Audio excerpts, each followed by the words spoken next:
இறையுறவில் மலர்ந்திடுவோம் இணைந்து வாருங்கள். இனிய தேவன் தந்த பலியில் மகிழ்ந்து கூடுங்கள். இறையுறவில் மலர்ந்திடுவோம் இணைந்து வாருங்கள்.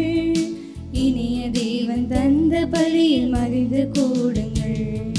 வாருங்கள் வாருங்கள் தந்தை இல்லம் வாருங்கள். பாடுங்கள் பாடுங்கள் இயேசு நாமம் பாடுங்கள். வாருங்கள் வாருங்கள் தந்தை இல்லம் வாருங்கள். பாடுங்கள் பாடுங்கள் இயேசு நாமம் பாடுங்கள்.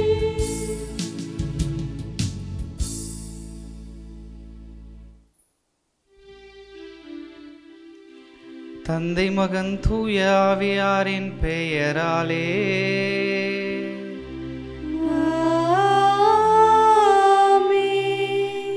நம் ஆண்டவராகிய இயேசு கிறிஸ்துவின் அருளும் கடவுளின் அன்பும் தூய ஆவியாரின் நட்புறவும் உங்கள் அனைவரோடும் இருப்பதாக.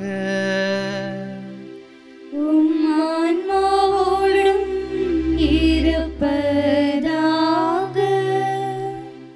இயேசுவில் பிரியமானவர்களே, ஆண்டவருடைய அருளை இந்த காலை வேளையிலே திருப்பலியின் வழியாக பெற்றுக்கொள்ள வந்திருக்கக்கூடிய உங்கள் அனைவரையும் இறைவன் நிறைவாக ஆசீர்வதித்து பாதுகாப்பாராக. கடவுளுடைய அருள், கடவுளுடைய இரக்கம் நமக்கு அபரிவிதமாக கொடுக்கப்பட்டு கொண்டிருக்கின்றன. அந்த அருளை, அந்த இரக்கத்தை நம்முடைய வாழ்விலே நாம் பெற்றுக்கொள்வதற்கு நம்முடைய உள்ளம் தூய்மையாக இருக்க வேண்டும். அப்பொழுதுதான் ஆண்டவருடைய அருளையும் இரக்கத்தையும் அன்பையும் நாம் அனுபவிக்க முடியும். எனவே நம்முடைய உள்ளம் தூய்மையாக இருக்கின்றதா என்ற கேள்வியை இந்த நற்செய்தியின் வழியாக ஆண்டவர் இயேசு நமக்கு வைக்கின்றார். எனவே அந்த கேள்விக்கு பதில் சொல்லும் விதமாக நம்முடைய உள்ளத்தை தூய்மைப்படுத்தி இறைவனுடைய ஆசிரை நிறைவாக பெற்றுக்கொள்ள இந்த பலியிலே இறைவனுடைய அருளை நாம் இறைஞ்சுவோம்.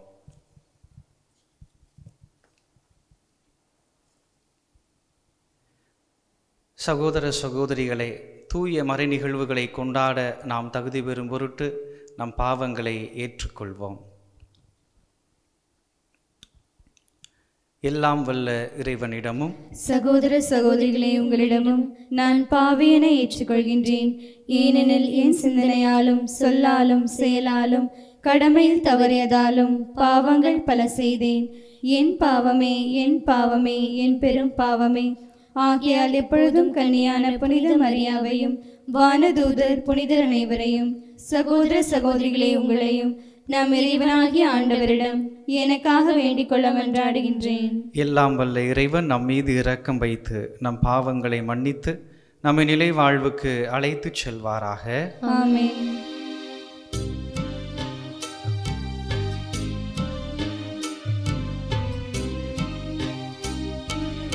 ஆண்டவரே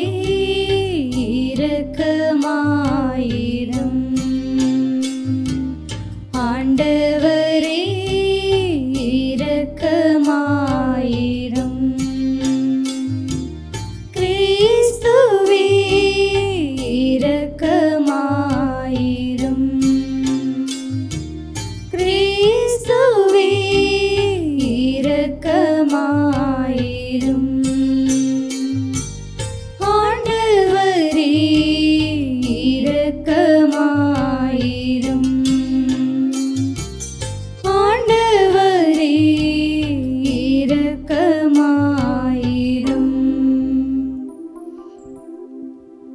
மன்றாடுவோமாக. ஆண்டவரே, உமது குடும்பத்தை இடையறாத பரிவிரக்கத்தால் காத்தருள உம்மை வேண்டுகின்றோம்.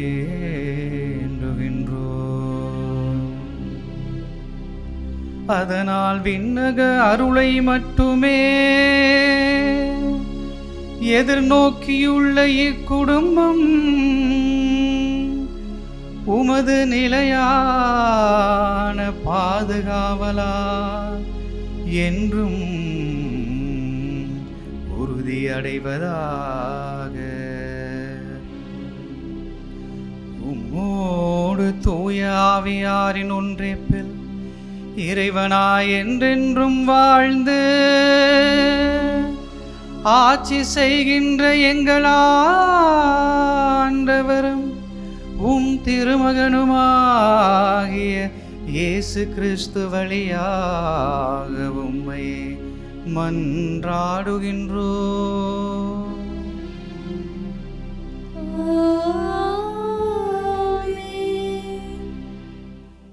முதல் வாசகம். சேபா நாட்டு அரசி சாலமோனின் ஞானத்தை பற்றி கேள்வியுற்றார். அரசர்கள் முதல் நூலிலிருந்து வாசகம். அதிகாரம் 10, இறைவசனங்கள் 1 முதல் 10 முடிய. அந்நாட்களில் ஆண்டவரின் பெயரை முன்னிட்டு சாலமோன் அடைந்திருந்த புகழை பற்றி சேபா நாட்டு அரசி கேள்வியுற்று கடினமான கேள்விகள் மூலம் அவரை சோதிக்க வந்தார். அவர் பரிவாரங்களோடும் நறுமண பொருட்கள், மிகுதியான பொன், விலையுயர்ந்த கற்கள் ஆகியவற்றை சுமந்து வந்த ஒட்டகங்களோடும் எருசலேமுக்கு வந்து சேர்ந்தார். அவர் சாலமோனிடம் தம் மனதிலிருந்த கேள்விகள் அனைத்தையும் வெளிப்படுத்தினார். சாலமோன் அவருடைய கேள்விகளுக்கு எல்லாம் விடை கூறினார். அவர் கேள்வியுற்று பதிலளிக்க இயலாதபடி எதுவும் அரசருக்கு புதிதாக தோன்றவில்லை. சேபாவின் அரசி சாலமோனுக்கு இருந்த பல்வகை ஞானம், அவர் கட்டியிருந்த அரண்மனை, அவர் உண்டு வந்த உணவு வகைகள், அவருடைய அலுவலரின் வரிசைகள், பணியாளர்களின் சுறுசுறுப்பு, அவர்களுடைய சீருடை, பானம் பரிமாறுவோரின் திறமை, ஆண்டவரின் இல்லத்தில் அவர் செலுத்திய எரிபலிகள் ஆகியவற்றை கண்டு பேச்சற்று போனார். அவர் அரசரை நோக்கி கூறியது: உம்முடைய செயல்களையும் ஞானத்தையும் பற்றி என் நாட்டில் நான் கேள்விப்பட்டது உண்மையே என தெரிகிறது. நான் இங்கு வந்து அவற்றை நேரில் காணும் வரை அச்செய்திகளை நம்பவில்லை. இப்பொழுதோ இங்குள்ளவற்றில் பாதியை கூட அவர்கள் எனக்கு சொல்லவில்லை என அறிகிறேன். உண்மையில் நான் கேள்விப்பட்டதை விட உம் ஞானமும் செல்வமும் மிகுதியாய் இருக்கின்றன. உம்முடைய மனைவியர் நற்பேறு பெற்றோர். எப்போதும் உமக்கு பணிபுரிந்த உம்முடைய ஞானம் நிறைந்த மொழிகளை கேட்கும் உம்முடைய பணியாளரும் நற்பேறு பெற்றவரே. உம்மீது பரிவு கொண்டு உம்மை இஸ்ரேலின் அரியணையில் அமர்த்திய உம் கடவுளாகிய ஆண்டவர் போற்றி போற்றி. ஆண்டவர் இஸ்ரேலின் மீது என்றென்றும் அன்பு கொண்டுள்ளதால் அவர்களுக்கு நீதி நியாயம் வழங்க உம்மை அரசராக ஏற்படுத்தியுள்ளார். அவர் ஏறத்தாழ 4800 கிலோ பொன், ஏராளமான நறுமண பொருள்கள், விலையுயர்ந்த கற்கள் ஆகியவற்றை அரசருக்கு அளித்தார். சேபாவின் அரசிடமிருந்து வந்தது போல அத்துணை நறுமண பொருட்கள் அரசர் சாலமோனுக்கு அதன் பிறகு வந்ததே இல்லை. ஆண்டவரின் அருள்வாக்கு. இறைவனுக்கு நன்றி. பதிலுரை பாடல். திருப்பாடல் 37. நாம் பாட வேண்டிய பதிலுரை: நேர்மையாளரின் வாய் ஞானத்தை அறிவிக்கும். நேர்மையாளரின் வாய் ஞானத்தை அறிவிக்கும்.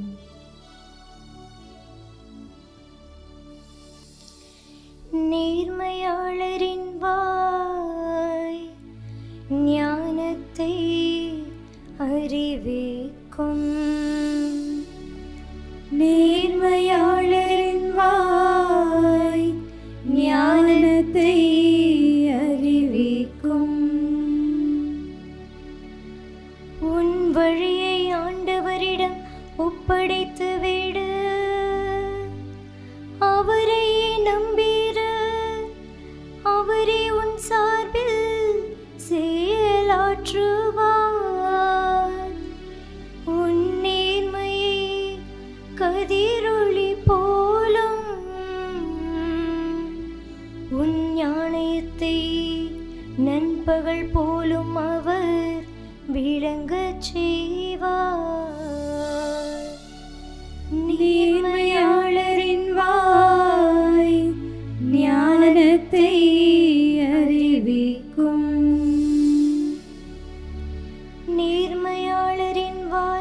ஞானத்தை அறிவிக்கும்.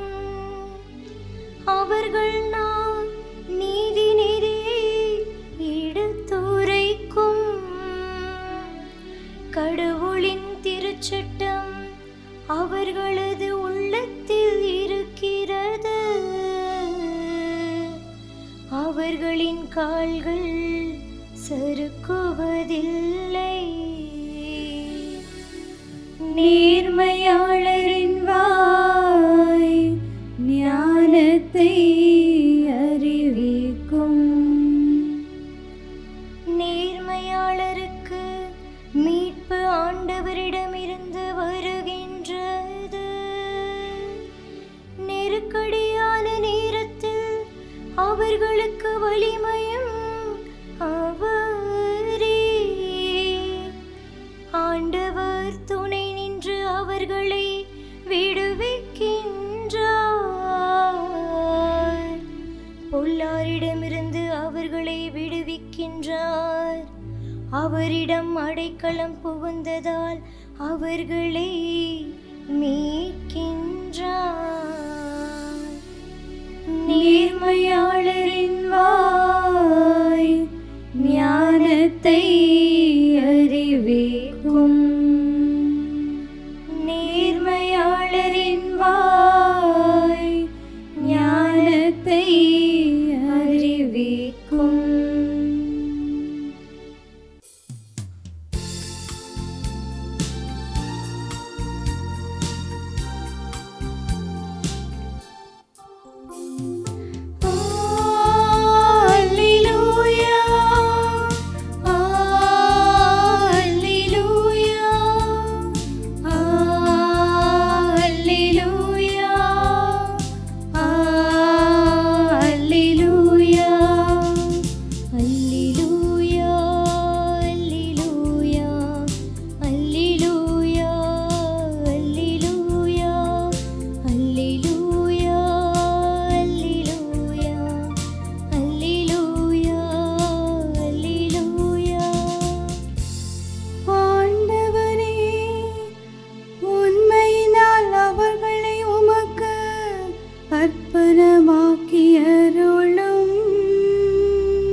ஆண்டவர் உங்களோடு இருப்பாராக. உம் ஆன்மாவோடும் இருப்பாராக. மார்க்கு எழுதிய தூய நற்செய்தியிலிருந்து வாசகம். ஆண்டவரே மாட்சி உமக்கே. அதிகாரம் 7 இறைவார்த்தைகள் 14 முதல் 23 முடிய. அக்காலத்தில் இயேசு மக்கள் கூட்டத்தை மீண்டும் தம்மிடம் வரவழைத்து அவர்களை நோக்கி, நான் சொல்வதை அனைவரும் கேட்டு புரிந்து கொள்ளுங்கள். வெளியே இருந்து மனிதருக்குள்ளே சென்று அவர்களை தீட்டுப்படுத்தக்கூடியது ஒன்றுமில்லை. மனிதருக்கு உள்ளே இருந்து வெளியே வருபவையே அவர்களை தீட்டுப்படுத்தும். கேட்கச் செவியுள்ளோர் கேட்கட்டும் என்று கூறினார். அவர் மக்கள் கூட்டத்தை விட்டு வீட்டிற்குள் வந்தபோது அவருடைய சீடர் அவரிடம் இந்த உவமையை பற்றி கேட்க, அவர் அவர்களிடம், நீங்களுமா இந்த அளவுக்கு புரிந்து கொள்ளாமல் இருக்கிறீர்கள்? வெளியே இருந்து மனிதருக்குள்ளே செல்லும் எதுவும் அவர்களை தீட்டுப்படுத்த முடியாது என உங்களுக்கு தெரியாதா? ஏனென்றால் அது அவர்களுடைய உள்ளத்தில் நுழையாமல் வயிற்றுக்கு சென்று கழிப்பிடத்திற்கு போய்விடுகிறது என்றார். இவ்வாறு அவர் எல்லா உணவுப் பொருட்களும் தூயன என்று குறிப்பிட்டார். மேலும் மனிதருக்கு உள்ளே இருந்து வருவதே அவர்களை தீட்டுப்படுத்தும். ஏனெனில் மனித உள்ளத்திலிருந்தே பரத்தம்மை, களவு, கொலை, விபச்சாரம், பேராசை, தீச்செயல், வஞ்சகம், காமவெறி, பொறாமை, பழிப்புரை, செருக்கு, மதிக்கேடு ஆகியவற்றை செய்ய தூண்டும் தீய எண்ணங்கள் வெளிவருகின்றன. தீயனவாகிய இவை அனைத்தும் உள்ளத்திலிருந்து வந்து மனிதரை தீட்டுப்படுத்துகின்றன என்றார். ஆண்டவரின் அருள்வாக்கு. கிறிஸ்துவே உமக்கு புகழ். அக தூய்மையை நோக்கி பயணிப்போம். இயேசுவில் பிரியமானவர்களே, தூய்மையானவை, தூய்மையற்றவை என்ற இரண்டு வகையான வார்த்தைகளை நாம் நம் அன்றாட வாழ்க்கையில் பயன்படுத்துகின்றோம். எதன் அடிப்படையில் இவற்றை பயன்படுத்துகின்றோம் அல்லது எவற்றை கொண்டு இதை நாம் சொல்லுகின்றோம் என்றால், வெளிப்புறத்தை வைத்து நாம் சொல்கின்றோம். வெளிப்புறத்திலே அழகாக, ஆடம்பரமாக, நேர்த்தியாக, வரிசையாக இருப்பதை தூய்மையானவை என்கின்றோம். இவற்றுக்கு எதிர்மறையாக இருப்பவற்றை தூய்மை அற்றவை என்கின்றோம். இதை நாம் ஏற்றுக்கொள்கின்றோம், உண்மை என்று கருதுகின்றோம். அன்புக்குரியவர்களே, இது உண்மைதான், இல்லை என்று சொல்லவில்லை. ஆனால் முழுமையான உண்மை இல்லை. பிறகு எது முழுமையான உண்மை? இயேசு இன்று நற்செய்தியிலே கூறுகிறார், மனிதருக்கு உள்ளே இருந்து வெளியே வருபவையே அவர்களை தீட்டுப்படுத்தும். ஆக முழுமையான உண்மை என்ன? அகம் தூய்மையாக இருக்க வேண்டும், உள்ளம் தூய்மையாக இருக்க வேண்டும். எனவேதான் அகத்தின் அழகு முகத்தில் தெரியும் என்கின்ற பழமொழியை நாம் அடிக்கடி பயன்படுத்துகின்றோம். அதாவது வெளிப்புறத்தை விட உட்புறம், உள்ளம் தூய்மையாக இருக்க வேண்டும். அதுதான் அழகு, அதுதான் கடவுள் விரும்புவது. ஆனால் இந்த உலகம், சமூகம் அழகை வெளிப்புறத்திலே நமக்கு காண்பிக்கிறது. அதனால் சமூகத்திலே சீர்கேடுகள் அரங்கேறி கொண்டிருக்கின்றன. அன்புக்குரியவர்களே, மனிதர்களாகிய நாம் இவற்றை அறிந்திருக்கின்றோம்.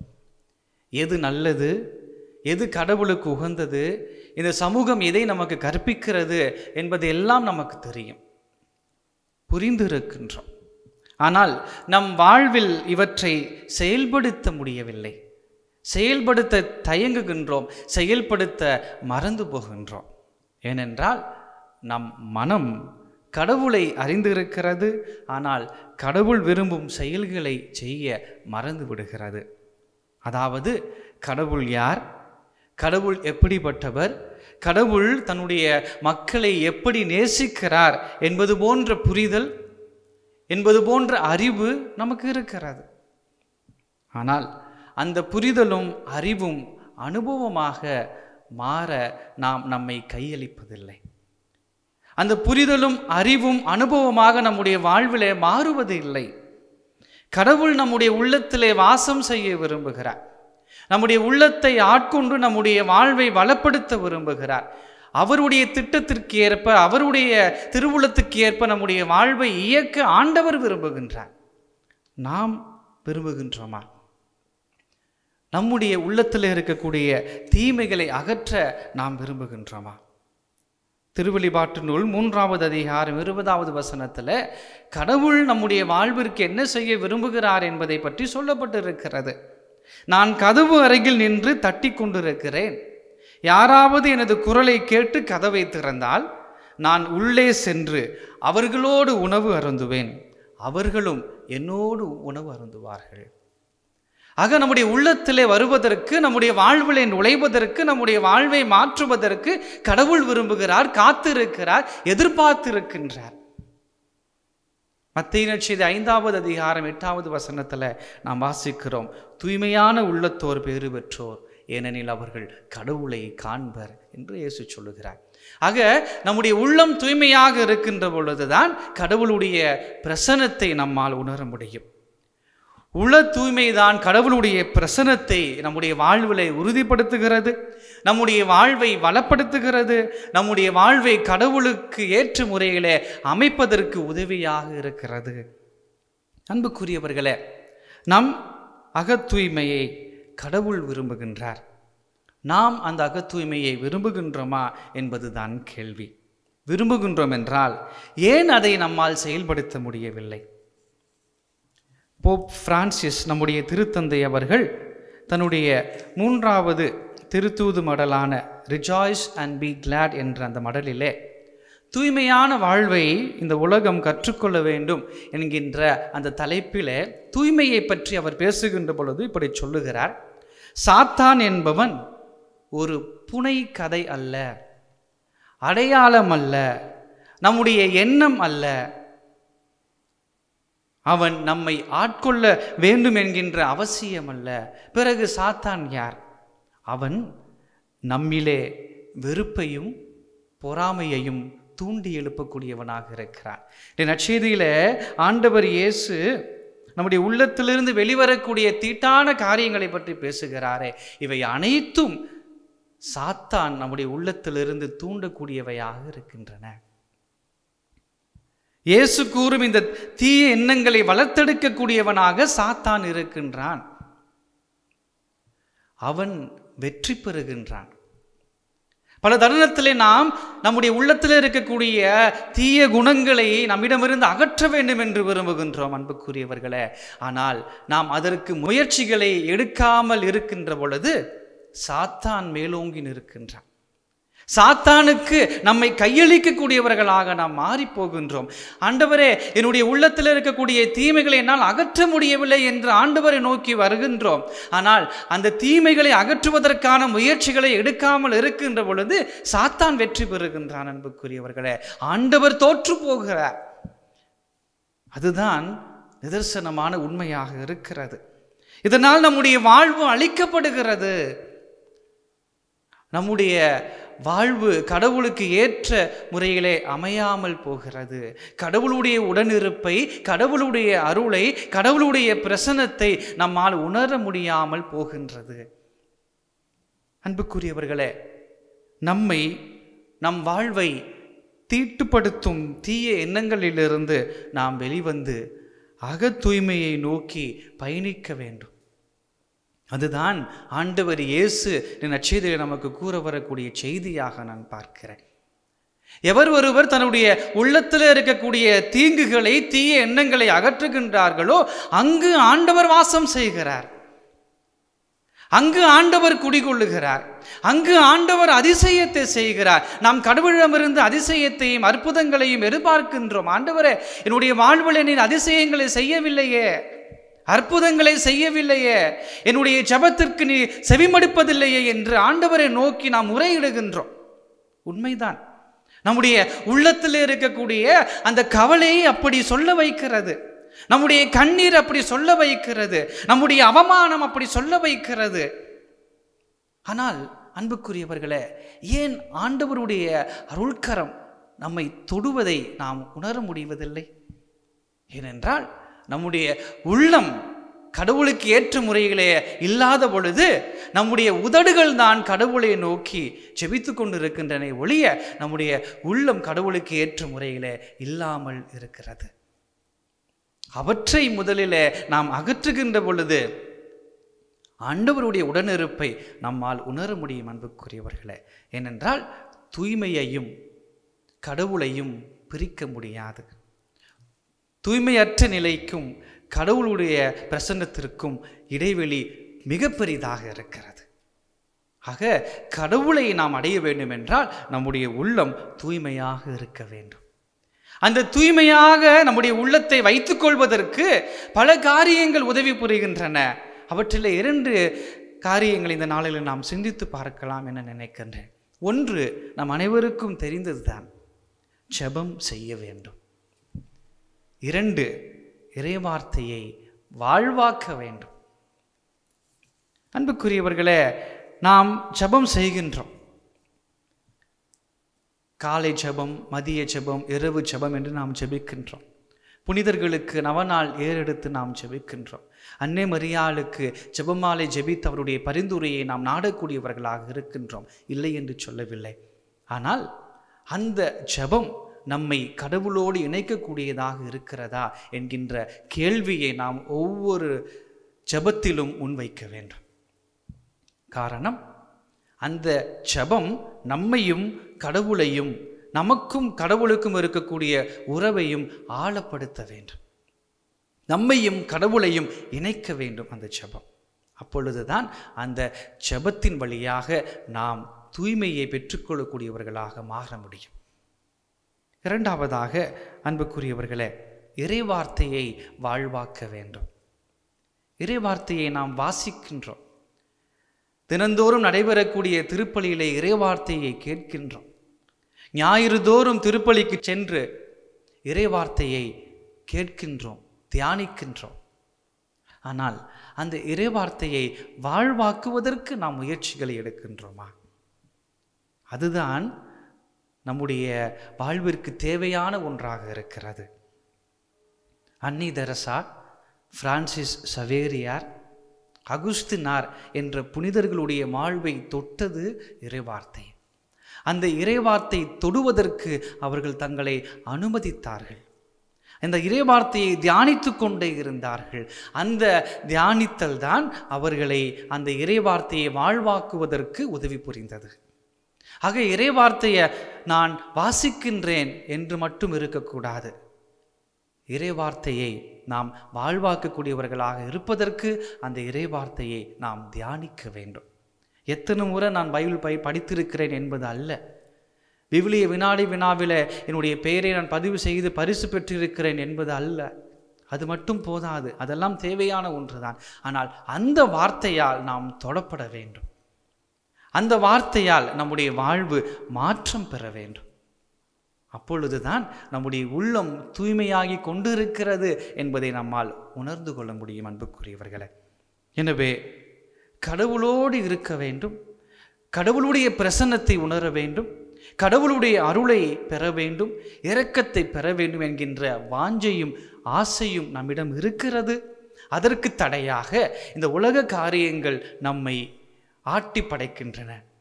அவற்றிலிருந்து வெளிவந்து நாம் ஜெபத்தில் ஆண்டவருடைய பிரசன்னத்தை உணர்ந்து, இறைவார்த்தை வாசிப்பில் ஆண்டவருடைய பிரசன்னத்தை உணர்ந்து, இறைவார்த்தையை தியானித்து அதை வாழ்வாக்க நம்முடைய வாழ்வை நாம் பழக்க வைக்கின்ற பொழுது நிச்சயம் நாம் தூய்மை உள்ளவர்களாக இருக்கின்றோம்.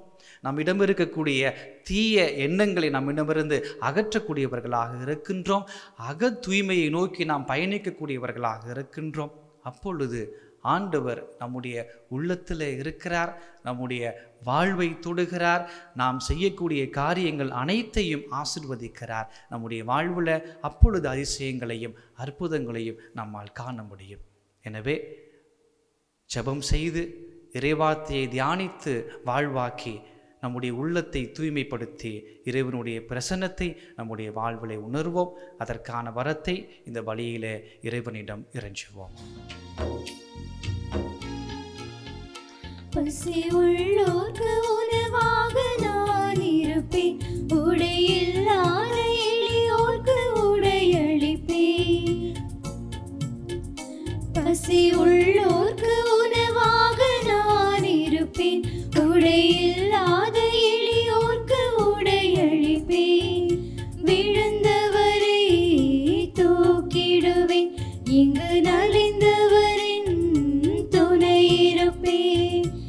இதுவே நான் தரும் காணிக்கையே, இறைவா உந்தன் பாதம் வருகின்றேன். என்னையே உனக்காக தருகின்றேன்.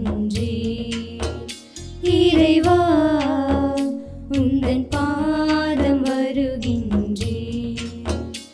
என்னையே உனக்காக தருகின்றேன். மலர்களில் விழுந்து மனமென நுழைந்து, காற்றினில் கலந்து கனிவோடு பணிந்து, இறைவா உந்தன் பாதம் வருகின்றேன். என்னையே உனக்காக தருகின்றேன்.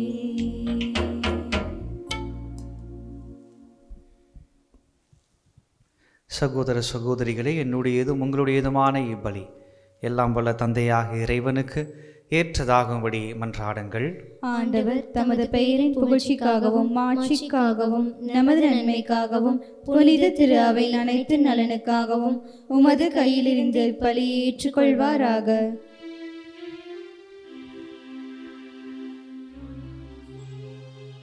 ஆண்டவரே எங்கள் இறைவா, வலுக்குறைவுற்ற எங்களுக்கு உதவியாக இப்பொருட்களை படைத்திருக்கின்றே. அதனால் இவை எங்களுக்கு நிலை வாழ்வின் அருளடையாளமாக மாறிட அருள் புரிவீராக. எங்கள் ஆண்டவராகிய கிறிஸ்து வழியாக உம்மை மன்றாடுகின்றோம்.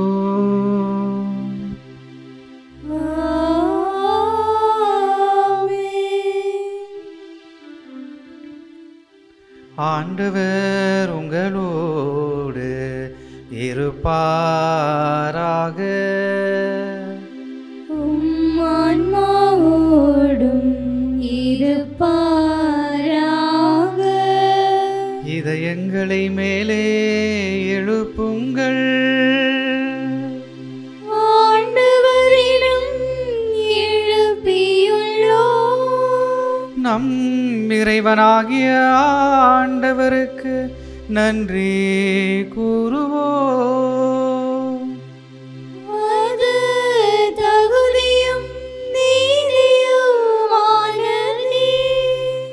ஆண்டவரே, தூயவரான தந்தையே, என்றும் உள்ள எல்லாம் வல்ல இறைவா, எந்நாளும் எவ்விடத்திலும் நாங்கள் உமக்கு நன்றி செலுத்துவது மெய்யாகவே தகுதியும் நீதியும் ஆகும். எங்கள் கடமையும் மீட்புக்குரிய செயலுமாகும். ஏனெனில் எங்கள் புகழுரை உமக்கு தேவையன்று, ஆயினும் நாங்கள் உமக்கு நன்றி செலுத்துவது உமது அருள் கொடையாலேயே.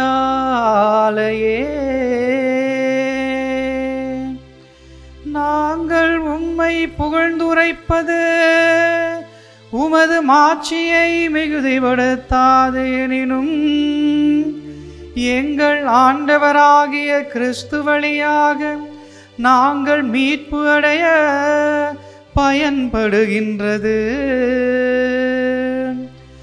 ஆகவே வானதூத திரளோடு ஒன்று சேர்ந்து நாங்களும் உம்மை புகழ்ந்தேத்தி மகிழ்ச்சியுடன் அறிக்கையிட்டு வாழ்த்துவதாவது: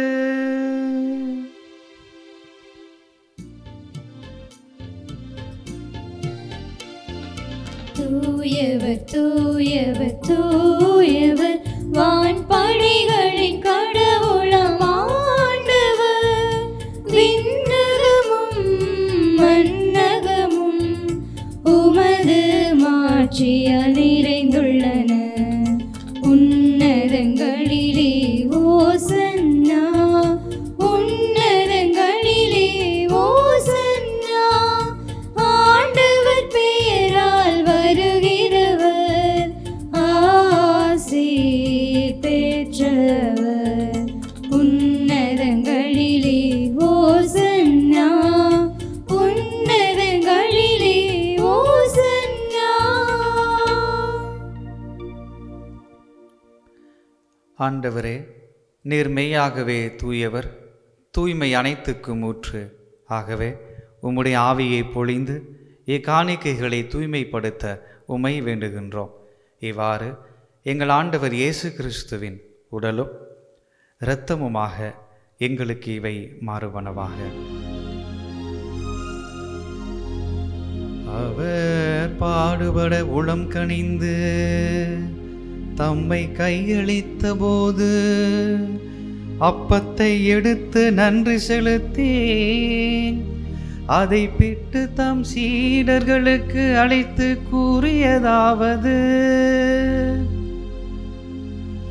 அனைவரும் இதிலிருந்து பெற்று உண்ணுங்கள், ஏனெனில் இது உங்களுக்காக கையளிக்கப்படும் என் உடல்.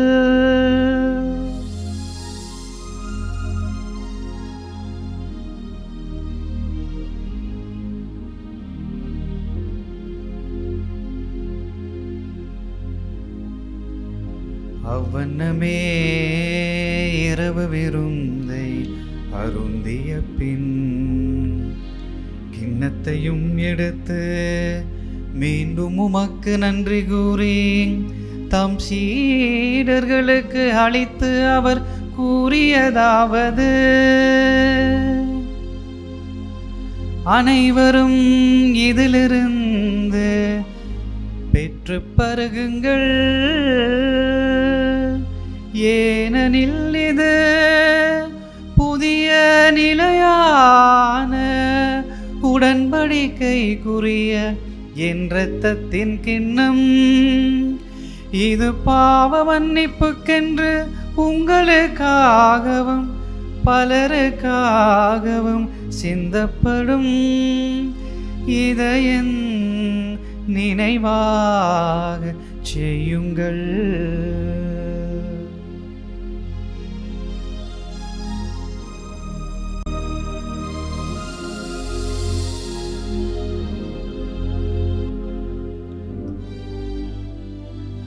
நம்பிக்கையின் மறைபொருள். ஆண்டவரே, நீர் வருமளவும் உமது இறப்பினை அறிக்கையிடுகின்றோம், உமது உயிர்ப்பினையும் எடுத்துரைக்கின்றோம். ஆகவே ஆண்டவரே, நாங்கள் கிறிஸ்துவின் இறப்பினையும் உயிர்ப்பினையும் நினைவு கூர்ந்து வாழ்வு தரும் அப்பத்தையும் மீட்பளிக்கும் கிண்ணத்தையும் உமக்கு ஒப்புக் கொடுக்கின்றோம். உம் திருமுன் நின்று உமக்கு ஊழியம் புரிய தகுந்தவர்கள் என எங்களை ஏற்றுக்கொண்டீர். எனவே உமக்கு நன்றி செலுத்துகின்றோம். மேலும் கிறிஸ்துவின் உடலிலும் இரத்தத்திலும் பங்கு கொள்ளும் எங்களை தூய ஆவியார் ஒன்று சேர்க்க வேண்டுமென உம்மை தாழ்மையுடன் மன்றாடுகின்றோம். ஆண்டவரே, உலகெங்கும் பரவியிருக்கும் உமது திரு அவையை நினைவு கூர்ந்தருளும். எங்கள் திருத்தந்தை பிரான்சிஸ், எங்கள் ஆயர் ஆரோக்கியராஜ், எல்லா திருநிலையினர் ஆகிய அனைவரோடும் உமது திரு அவை அன்பில் நிறைவு பெற செய்தருளும். மேலும் உயிர்த்தெழும் எதிர்நோக்குடன் துயில் கொள்ளும் எங்கள் சகோதரர் சகோதரிகளையும் இறந்தோர் அனைவரையும் இரக்கத்துடன் நினைவு கூர்ந்து உமது திருமுக ஒளியினுள் ஏற்றருளும். எங்கள் அனைவர் மீதும் இரக்கமாயிரும். கடவுளின் கன்னி தாயான புனித மரியா, அவருடைய கணவரான புனித யோசேப்பு, புனித திருத்தூதர்கள், இவ்வுலகிலும் உகந்தவராய் இருந்தோர் ஆகிய புனிதர் அனைவருடனும் நாங்கள் நிலைவாழ்வில் பங்கு கொள்ளும் தகுதி பெற்று உம் திருமகன் இயேசு கிறிஸ்து வழியாக உம்மை புகழ்ந்தேத்தும் வரமருள உம்மை மன்றாடுகின்றோம்.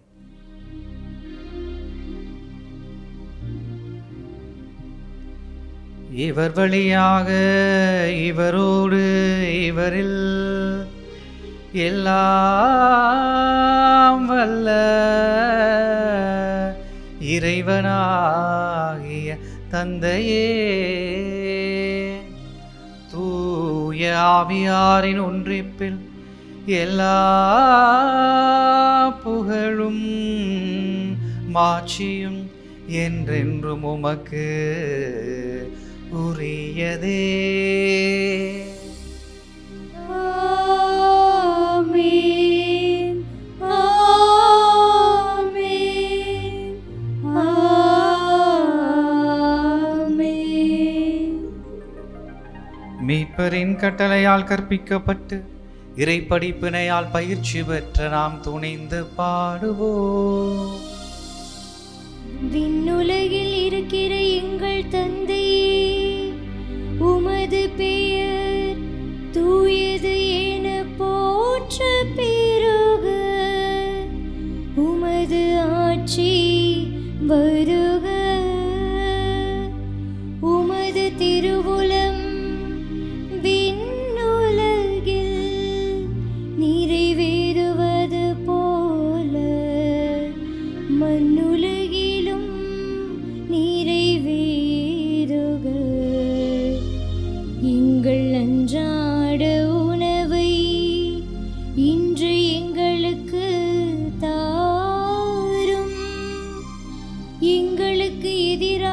குற்றம் செய்வோரை நாங்கள் மன்னிப்பது போல எங்கள் குற்றங்களை மன்னியும். எங்களை சோதனைக்கு உட்படுத்தாதேயும், தீமையிலிருந்து எங்களை விடுவித்தருளும். ஆண்டவரே, தீமை அனைத்திலிருந்தும் எங்களை விடுவித்து எங்கள் வாழ்நாளில் அமைதியை கனிவுடன் அருளவும் உம்மை மன்றாடுகின்றோம். உமது இரக்கத்தின் உதவியா நாங்கள் பாவத்திலிருந்து எப்போதும் விடுதலை பெற்று யாதொரு கலக்கமுமின்றி நலமாயிருப்போமாக. நாங்கள் எதிர்நோக்கி இருக்கும் பேரின்பத்துக்காகவும் எம் மீட்பராகிய இயேசு கிறிஸ்துவின் வருகைக்காகவும் காத்திருக்கின்றோம். ஏனெனில் ஆட்சியும் வல்லமையும் மாட்சியும் என்றென்றும் உமதே. ஆண்டவரே இயேசு கிறிஸ்துவே, அமைதியை உங்களுக்கு விட்டுச் செல்கின்றேன், என் அமைதியையே உங்களுக்கு அளிக்கின்றேன் என்று உம் திருத்தூதர்களுக்கு மொழிந்தீரே. எங்கள் பாவங்களை பாராமல் உமது திரு அவையின் நம்பிக்கையை கண்ணோக்கி உமது திருவுளத்துக்கு ஏற்ப அதற்கு அமைதியையும் ஒற்றுமையையும் அளித்தருள்வீராக. என்றென்றும் வாழ்ந்து ஆட்சி செய்கின்றவர் நீரே.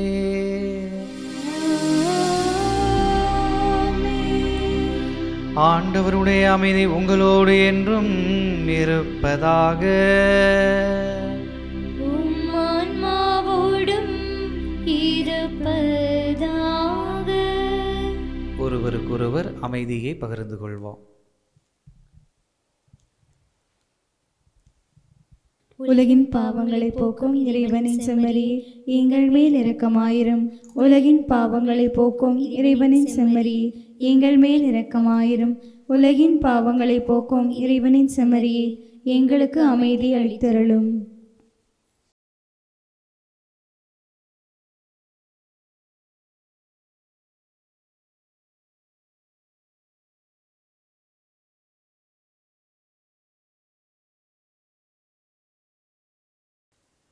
இதோ இறைவனின் செம்மறி, இதோ உலகின் பாவங்களை போக்குபவர். செம்மறியின் விருந்துக்கு அழைக்க பெற்றோர் பேறு பெற்றோர். ஆண்டவரே, நீரின் இல்லத்தில் எழுந்தருளி வர நான் தகுதியற்றவள். ஆனால் ஒரு வார்த்தை மட்டும் சொல்லியருளும், எனது ஆன்மா நலமடையும். ஆசை திருவிருந்துக்கான மன்றாட்டு. ஆண்டவரே, நீர் என் இல்லத்தில் எழுந்தருள நான் தகுதியற்றவன். ஆனால் ஒரு வார்த்தை மட்டும் சொல்லியருளும் என்று நூற்றுவர் தலைவன் ஜெபித்தது போல நாங்களும் இப்போது உம் திருப்பாதம் பணிந்து வேண்டுகிறோம். இனிய இயேசுவே, நாங்கள் தகுதியற்றவர்களாய் இருந்தாலும் எங்கள் தகுதியின்மையை பாராமல் நீர் எங்கள் உள்ளங்களில் எழுந்து வாரும். உம் அன்பிலும் அருளிலும் நாங்கள் நிலைத்திருக்க எம்முள் எழுந்து வாரும். உம் பிள்ளைகளாக உயிருள்ள உண்மை சாட்சிகளாக உமது நற்செய்தின்படி வாழ்பவர்களாக எங்களை உருமாற்ற வாரும். தந்தையின் திருவுளப்படி வாழ்ந்திட எங்களுக்கு துணை புரிந்திட வாரும். நன்மை செய்வதில் ஆர்வமுள்ளவர்களாய் தீமைகள் அனைத்திலிருந்தும் விடுதலை பெற்றவர்களாய் வாழவும் எங்களை வழிநடத்த வாரும். எல்லா நலன்களும் வளங்களும் எங்களை நிரப்ப வாரும். ஆமேன். இயேசுவில் பிரியமானவர்களே, நம்மை ஆசீர்வதிக்கக்கூடியவராய், நம்முடைய வாழ்வை வழிநடத்தக்கூடியவராய் இருக்கக்கூடிய நம் ஆண்டவர் முன் நம்மை முழுவதுமாக அர்ப்பணிப்போம். நம்முடைய உள்ளத்தில் எழுந்து வந்து இருக்கக்கூடியவர், நம்முடைய உள்ளத்தில் இருக்கக்கூடிய தீமைகளை அகற்றக்கூடியவர் நம் ஆண்டவர் தான். நாம் உலகத்திலே வாழ்ந்தாலும்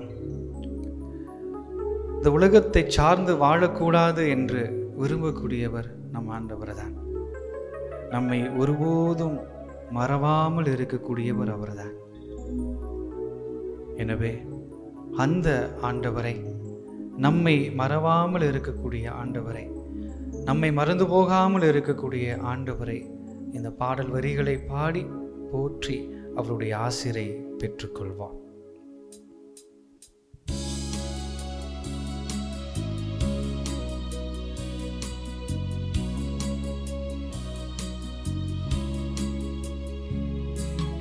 மறவாமல் நிலைத்தீரையா,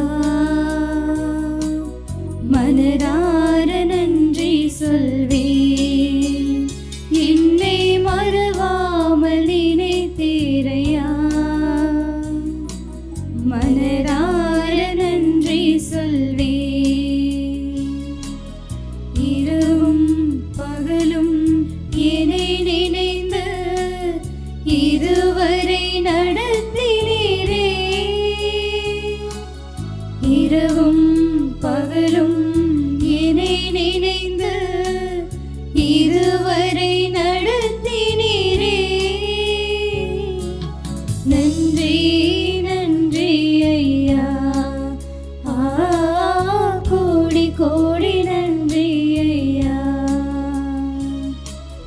நன்றி நன்றி ஐயா,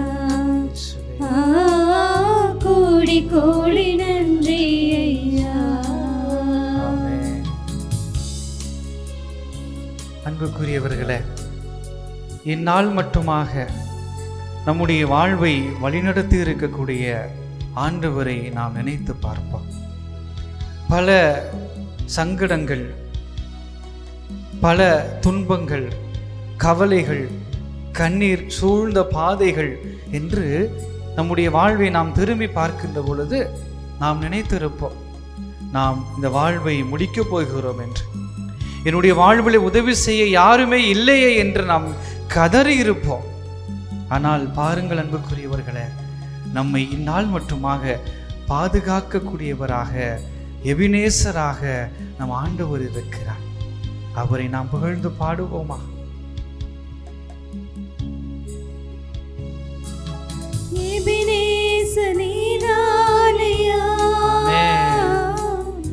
இதுவரை உதவினீரே.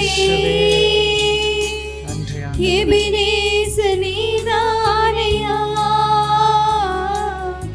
இதுவரை உதவினீரே. எல்ரோய் எல்ரோய் என்னையும் கண்டீரே. எப்படி நான் நன்றி சொல்வேன், எப்படி நன்றி சொல்வேன் ஆண்டவரே. எல்ரோய் ஆமென்.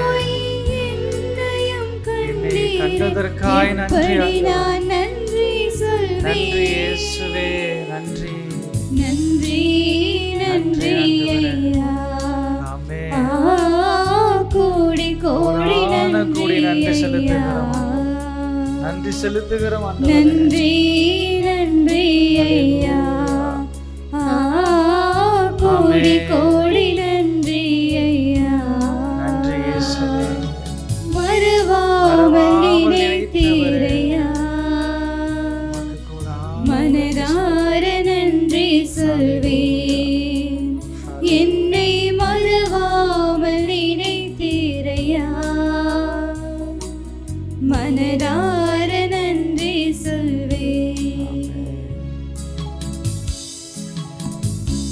அன்பு ஆண்டவரே, உமது அருள் கரத்தால் எங்களை ஆசீர்வதித்துக் கொண்டு இருப்பவரே, உமக்கு கோடான கோடி நன்றி செலுத்துகிறோம். எங்களை மறவாமல் நினைத்தவராயிருக்கிறேன். நாங்கள் இந்த உலகத்தின் போக்கின்படி வாழ்ந்த பொழுதிலும் உம்மை விட்டு பிரிந்து எங்களுடைய வாழ்வை எங்களுடைய திட்டத்தை போல, திட்டத்திற்கு ஏற்ப நாங்கள் வாழ முயற்சித்த போதிலும் நீர் எங்களை தேடி வரக்கூடியவராயிருக்கிறீர். எங்களுடைய உள்ளத்திலே நாங்கள் தீய எண்ணங்களை வளர்த்தெடுத்து அதன் பின்னே சென்ற பொழுதிலும் ஆண்டவரே, நீர் எங்களை அரவணைக்கக்கூடியவராயிருக்கிறீர். உமக்கு எப்படி நாங்கள் நன்றி சொல்வோம் ஆண்டவரே. உமக்கு நன்றி செலுத்துகிறோம் ஆண்டவரே. எங்களுடைய துன்பத்தில், எங்களுடைய கவலையில, எங்களுடைய கண்ணீரில எங்களுக்கு நீ உதவியாக இருந்தீர் ஆண்டவரே. எங்களுக்காக பேசுவதற்கு யாரும் இல்லையே, எங்களுக்கு ஆறுதல் கூற யாரும் இல்லையே என்று நாங்கள் கண்ணீர் விட்டு கதறின நாட்களில் நீர் எங்களோடு இருந்திருக்கிறீர் ஆண்டவரே. அதற்காக நன்றி செலுத்துகிறோம். எங்களுடைய பாவ வாழ்வினால் உம்மை மறந்து நாங்கள் எங்களுடைய வாழ்வை நாங்கள் வாழ்ந்த பொழுது நீர் எங்களோடு இருந்திருக்கிறீர் ஆண்டவரே. அதற்காக நன்றி செலுத்துகிறோம். நீர் எங்களை பார்த்து இருக்கிறீர், எங்களுடைய துன்பத்தை பார்த்து இருக்கிறீர். அந்த துன்பத்திலிருந்து மீண்டு எழுவதற்கான ஆற்றலை எங்களுக்கு நீர் தந்திருக்கிறீர். அந்த பாவத்திலிருந்து எழுந்து வருவதற்கான ஆற்றலை தந்திருக்கிறீர் ஆண்டவரே. அதற்காக உமக்கு நன்றி செலுத்துகிறோம். உம்மை புகழ்கிறோம் ஆண்டவரே, உம்மை போற்றுகிறோம், உம்மை ஆராதிக்கின்றோம். எங்களுடைய வாழ்வை வளப்படுத்துவதற்காகவே எங்களோடு உடன் பயணிக்கக்கூடியவராக நீர் இருப்பதற்காக நன்றி செலுத்துகிறோம் ஆண்டவரே. எங்களுடைய உள்ளம் தூய்மையாக இருக்க வேண்டும் என்பது மட்டுமே உம்முடைய ஆசையாக இருக்கிறது, வாஞ்சையாக இருக்கிறது, ஏக்கமாக இருக்கிறது ஆண்டவரே. அதை நாங்கள் இந்த நாளிலே உணர்ந்து கொள்ள செய்ததற்காக உமக்கு நன்றி செலுத்துகிறோம். எங்களுடைய வாழ்விலும் அதிசயத்தை செய்ய வேண்டும் என்று நாங்கள் எத்தனையோ நாட்கள் ஏங்கி இருக்கிறோம் ஆண்டவரே. எங்களுடைய குடும்பத்தில் அதிசயத்தை செய்ய வேண்டும், எங்களுடைய தேவைகளுக்கு நீ செவிமடுக்க வேண்டும் என்று நாங்கள் ஏங்கி இருக்கிறோம். ஆனால் இவற்றுக்கெல்லாம் தடையாக இருப்பது தூய்மையற்ற உள்ளம்தான் என்பதை நாங்கள் அறிந்து கொள்ள செய்ததற்காக உமக்கு கோடான கோடி நன்றி செலுத்துகிறோம் ஆண்டவரே. எங்களுடைய குடும்பத்தில் இருக்கக்கூடிய ஒவ்வொருவரையும் தனித்தனியாய் பெயர் பெயராய் உமது அன்பு பிரசன்னத்துக்குள்ளே அர்ப்பணிக்கிறோம் ஆண்டவரே. அனைவரையும் தூய்மைப்படுத்தும். தூய்மையான உள்ளம் மட்டுமே உமது பிரசன்னத்தை உணர்வதற்கு உறுதுணையாக இருக்கிறது என்கின்ற அந்த திட்டத்தை, அந்த எண்ணத்தை இந்த நாளிலே நாங்கள் அறிந்து கொள்ள செய்ததற்காக உமக்கு நன்றி செலுத்துகிறோம் ஆண்டவரே. இன்னும் தூய்மையான உள்ளத்தோடு வாழ்வதற்கு எங்களுடைய ஜெப நேரத்தை நாங்கள் அதிகரிக்க செய்திடலாம். இந்த உலக காரியங்களுக்கு பல காரியங்களுக்கு எங்களுடைய வாழ்வை, எங்களுடைய நேரத்தை நாங்கள் செலவழிக்கின்றோம். ஆனால் ஜெபம் என்று வருகின்ற பொழுது அதை செய்வதற்கு மறந்து போகின்றோம், அதை தள்ளி போடுகின்றோம் ஆண்டவரே. எங்களை மன்னித்தரலும். இறை வார்த்தையை வாசிப்பதற்கு நாங்கள் நேரம் கொடுப்பதில்லை, எங்களை மன்னித்தரலும். அதை தியானிப்பதற்கு எங்களுக்கு நேரம் போதவில்லை என்று நாங்கள் நினைக்கின்றோம், எங்களை மன்னித்தரலும். அதை வாழ்வாக்குவதற்கு நாங்கள் மறந்து போகின்றோம் ஆண்டவரே, எங்களை மன்னித்தரலும். ஜெபத்தை இன்னும் அதிகமாக ஆழமாக செய்து ஆண்டவரே உம்மோடு இன்னும் ஆழமான உறவு வைத்துக்கொண்டு உமது பிரசன்னத்தை ஒவ்வொரு நாளும் அனுபவித்து இறை வார்த்தையை வாழ்வாக்கி தூய்மையான உள்ளத்தோடு வாழ்ந்து உமது பிரசன்னத்தை, நீர் தரக்கூடிய ஆசிரை, நீர் தரக்கூடிய அருளை, அன்பை நாங்கள் அனுபவிக்கக்கூடியவர்களாக எங்களை மாற்ற வேண்டுமா? உமது அன்பு பிரசன்னத்துக்குள்ளே எங்களை அர்ப்பணித்து செபிக்கிறோம். எங்களை வழிநடத்தி பாதுகாத்தரலும் அன்பு ஆண்டவரே. ஆமென், ஆமென், ஆமென். மன்றாடுவோமாக. இறைவா, ஒரே அப்பத்திலும் ஒரே கிண்ணத்திலும் நாங்கள் பங்கேற்க திருவுளமானீரே.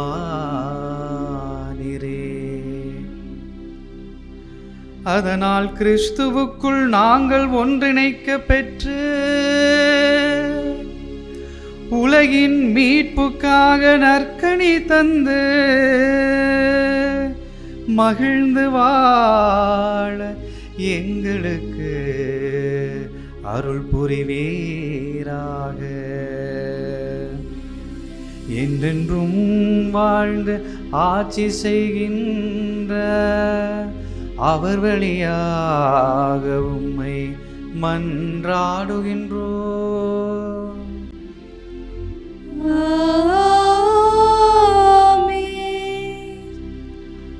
ஆண்டவர் உங்களோடு இருப்பாராக. உம் ஆன்மாவோடும் இருப்பாராக. எல்லாம் வல்ல இறைவன் தந்தை, மகன், தூய ஆவியார் உங்களுக்கு ஆசி வழங்குவாராக.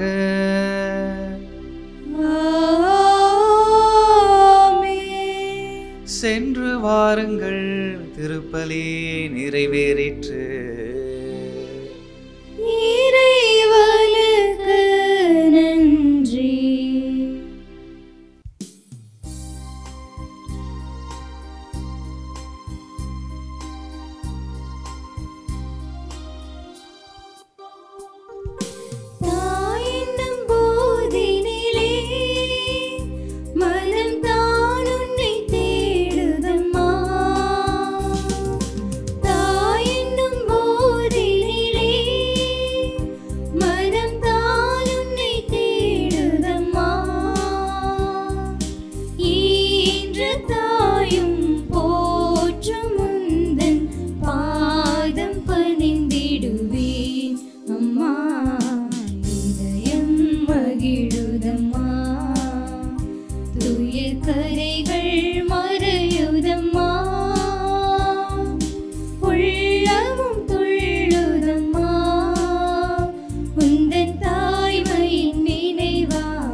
ஆட்சியும் மாட்சிமையும் உண்டாக கடவது.